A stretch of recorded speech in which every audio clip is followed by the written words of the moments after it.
Salut à tous, c'est Axel de testmobile.fr. On est au MWC 2013 sur le stand de Sony et on découvre enfin la tablette Xperia Z qui est, tablette Xperia Z. Elle s'appelle Xperia Tablet Z. Bon, c'est un peu étrange comme nom, moi je préfère dire tablette Xperia Z, mais voilà, c'est comme vous voulez. En tout cas, c'est une tablette qui pour nous est très intéressante parce qu'elle reprend le design finalement du Xperia Z avec des specs vraiment intéressantes et avec certaines caractéristiques qu'on retrouve sur le Z. Donc je vais faire le tour des specs et après on va la regarder rapidement. Donc c'est une tablette qui est HSPA et LTE, elle est IP55 et 57, résistante à l'eau, aux éclaboussures, mais à l'eau également, et vous pouvez en immersion, enfin vous pouvez aller en immersion avec cette tablette, ça qui est intéressant, et résistante également à la poussière. Vous avez un écran 10.1 pouces, c'est un Reality Display avec Bravia Engine 2 comme sur le Xperia Z, avec une résolution vraiment élevée de 1920 par 1200, donc c'est supérieur au Full HD, vous avez vraiment une grosse résolution avec derrière une densité de pixels vraiment importante. Je ne l'ai pas sous les yeux là, mais c'est vraiment une grosse densité de pixels.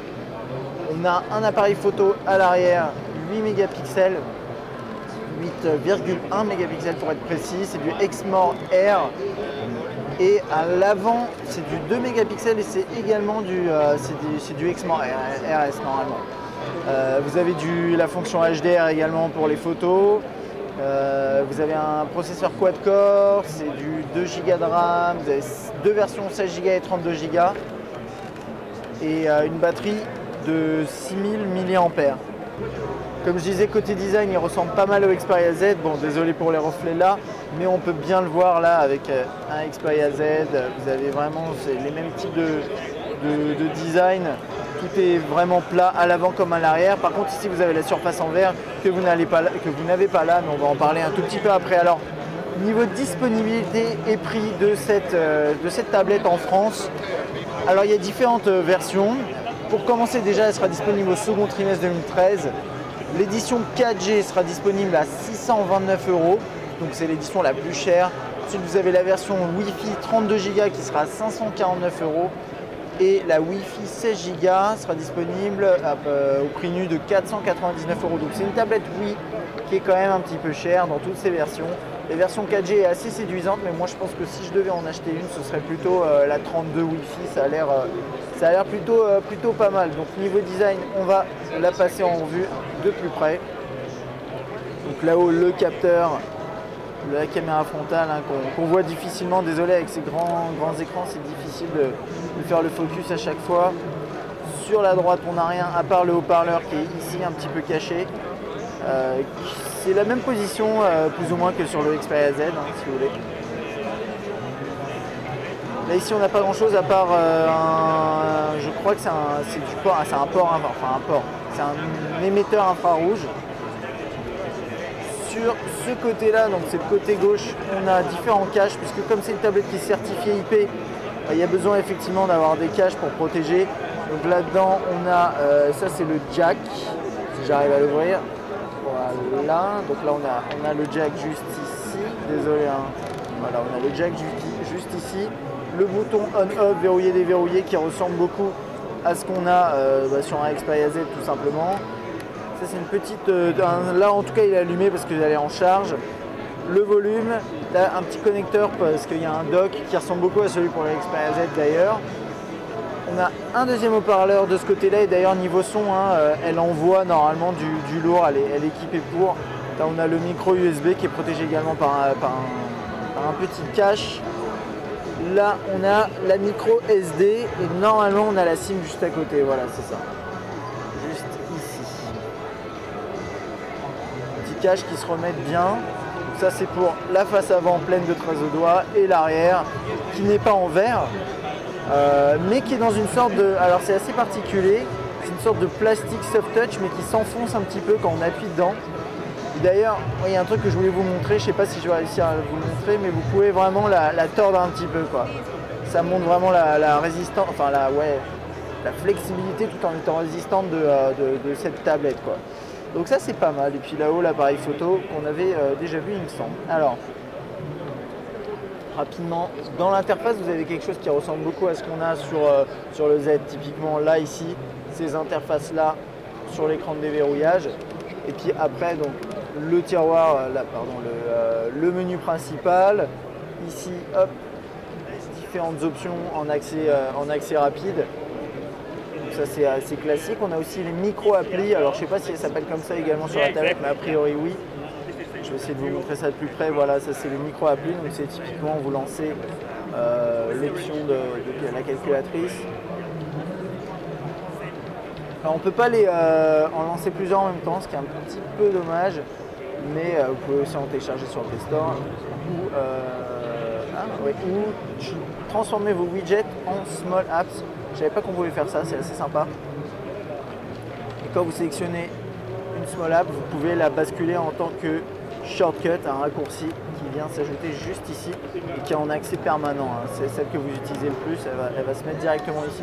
C'est un peu dommage de ne pas pouvoir en ajouter plusieurs en même temps, mais bon, ça marche bien. C'est les small apps, les micro applis. Vous avez le multitâche ici, voilà, qui prend un peu plus de place que sur le Xperia Z, bien sûr, avec les systèmes d'icônes. Vous avez Google Now quand même, qui s'affiche là. Bon, là, il n'y a pas internet, donc ça ne marchera pas. Là, ici, bien sûr, vous n'avez pas de tiroir de notification puisque tout se passe ici, sur les tablettes de façon assez classique. Google Now qui est accessible également ici avec un petit bug de rotation. Donc, quelques widgets. Si je reste appuyé, voilà, j'ai ça qui s'affiche avec la possibilité de mettre des widgets, des applications, changer le thème. Voilà, on va faire ça. Alors, c'est marrant parce que c'est les mêmes visuels que sur smartphone. Hein. On va faire ça.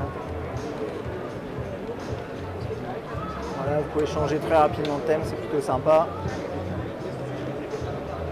Hop, le tiroir là ici avec les applications, les différents ordres pour trier, la recherche. Hop, pardon. Et ici la possibilité de désinstaller certaines applications, de partager des applications, pourquoi pas, et le retour sur l'accueil. Moi, tout ce que je vais vous montrer sur cette tablette, hein, je ne sais pas si on fera un test, peut-être, potentiellement, pas sûr. C'est les applications médias adaptées en fait à cette tablette. Donc là, par exemple, je suis en train de lire un morceau. Je vais avoir la playlist qui va s'afficher ici. Je peux lire le morceau. Voilà, afficher la... Alors là, le son se lit sur la petite, je sais pas, je peux pas l'enlever, mais je vais essayer de vous la montrer, voilà. Bon, bref, ici, juste ici, là, il y a une petite enceinte, désolé, je peux pas trop régler ça. Voilà, et c'est pour ça, le son se lit là-dessus, là, pour l'instant. Donc là, voilà, ça c'est le player musical avec un écran comme ça qui permet d'accéder aux éléments avec des colonnes, etc. Enfin, ça c'est super pratique. Et ça marche très bien au niveau des albums. Voilà, tout est affiché comme ça avec possibilité de zoomer, dézoomer comme sur le Xperia Z. Accéder à vos albums de cette façon-là, et là ça ressemble vraiment à ce qu'on a sur la musique. Accéder aux éléments ici. Bon, la qualité d'affichage est vraiment très bonne. Là on a le Bravia Engine 2 qui fait son travail. Et bon bah voilà, c'est du software, mais ça marche bien. C'est plutôt, ça donne un rendu vraiment sympathique quand même à l'image. Les films. Là-dessus, bah, c'est vraiment parfait pour regarder vos vidéos. Je vais voir ce qu'on a, qu'est-ce qu'on a, voilà.